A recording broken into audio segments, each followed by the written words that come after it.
การลงปฏิบัติหน้าที่เวียกงานของเจ้าหน้าที่ปกส.แขวงบ่อแก้วได้เคลื่อนไหวมางกลุ่มแก๊งส่อโกงทรัพย์ทางโทรคมหรือว่า call center อยู่ทางเมืองห้วยทราย สามารถกักตัวผู้ถูกหาได้ทั้งหมด 71 คน เจ้าหน้าที่กองบัญชาการปกส.แขวงบ่อแก้วได้เอาใจใส่เพิ่มทวีความเข้มงวดในการสกัดกั้นและต้านอาชญากรรมทางเทคโนโลยี ดังนั้นในระหว่างวันที่ 4-5 พฤษภาคม 2026 ผ่านมา เจ้าหน้าที่ปกส.แขวงบ่อแก้วได้เคลื่อนไหวมั่งกลุ่มแก๊งส่อโกงทรัพย์ทั้งโทรคมหรือ call center อยู่เมืองห้วยทราย สามารถกักตัวผู้ถูกหาได้ทั้งหมด 71 คน ในวันที่ 4 พฤษภาคม 2026 จับได้ 47 คน ในนี้มีคนจีน 36 คน เมียนมา 11 คน มาวันที่ 5 พฤษภาคม 2026 จับได้ 24 คน เป็นคนจีน 17 คน เมียนมา 7 คน และอยู่เมืองต้นเพิงในวันที่ 11 พฤษภาคม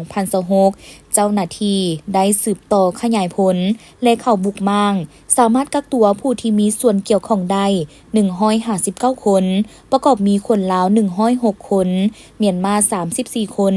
จีน 9 คน ฟิลิปปินส์ 5 คน มาเลเซีย 4 คน และอินโดนีเซีย 1 คน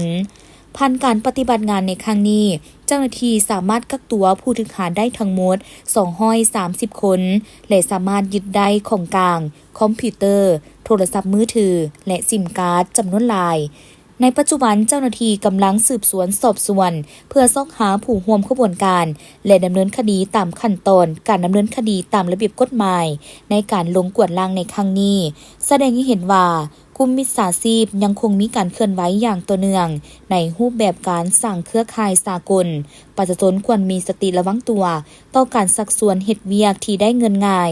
การโทรมาหลอกลวงจากเบอร์แปลกหน้าหรือการให้ข้อมูลส่วนตัวทางออนไลน์